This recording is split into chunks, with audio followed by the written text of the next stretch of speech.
What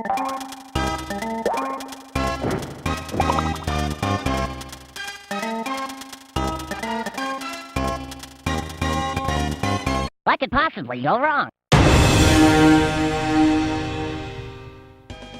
Bubsy, in Claws Encounters of the Third Kind, is a side-scrolling platformer developed and published by Accolade in 1993 for the Genesis and Super Nintendo. I need to say right off the bat that Bubsy isn't a very good game. It's a game that's both fondly and hatefully remembered by those who grew up with it. Like many games during the mascot platformer craze, there really isn't anything that Bubsy brings new to the genre. Sure, he tries to be funny with puns and fourth wall jokes, even being voiced by the great Rob Paulsen. What could possibly go wrong? More like a bridge too short. Hey, whatever blows your hair back. Hey, I didn't like this stuff. Whoa, are you still playing this thing? But character alone does not a good game make. But more on that in a moment. First, let's talk about the good aspects. The graphics and character designs are well done for the most part. Colors pop out and it's all pretty appealing to the eyes. It's very creative and feels distinct to this game. The animations of Bubsy are funny and plentiful.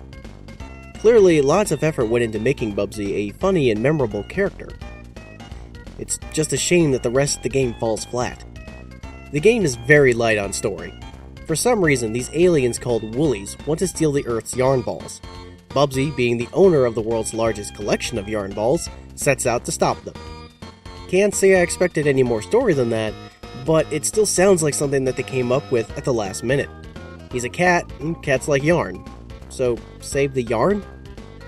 Now, there are numerous issues with Bubsy. These include the controls, camera, hit detection, and overall gameplay. The controls are extremely stiff for a platformer like this. It feels as if the controls are trying to work against you. Thus, you fight for the position that you're trying to move to. This becomes all the more worse during the fight animation after hitting an enemy. The camera feels far too zoomed in. With as big as everything is around you, it's hard to get a sense of what's coming up. This causes a lot of unfair deaths. On top of that, the hit detection is very inconsistent. The game is hard enough having one-hit deaths, but when those deaths are caused by not actually touching anything, it gets infuriating.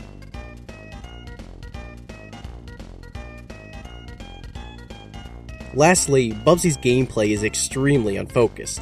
It feels like a Sonic game, but it plays kind of like a Mario game.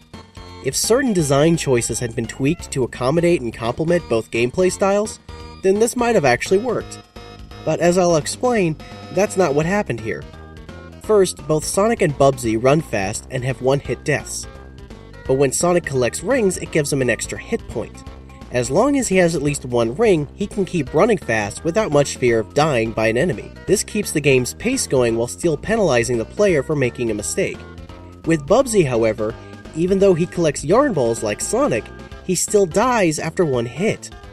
This forces the player to move much slower and plan out jumps and attacks. Unfortunately, Bubsy is always running, and he's running in stages that are inspired by a more Mario-style gameplay. Enemy placement isn't designed with running in mind, rather with precise and planned jumping, which, as I pointed out before, doing so with these controls is a lot harder than it should be. There's also something that can happen to Bubsy that I can't say I've ever really seen in a side-scrolling platformer like this before or since. That's falling damage. Yes, if you fall from too great a height, Bubsy will die. Why? Why would you make a cartoony platforming game with such tall levels that kill your character when you come back down? It makes no sense.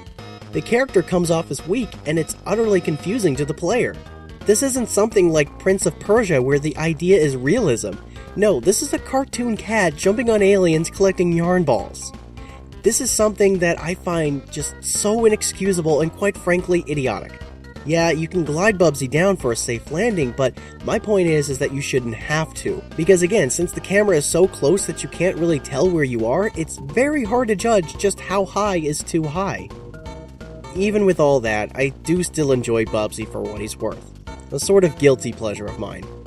I know he sucks, but he's trying. Though I only really recommend Bubsy as an example of bad game design, or rather misguided game design. See the game for what it is, what the developers try to do, and learn from it. I mean, what could possibly go wrong?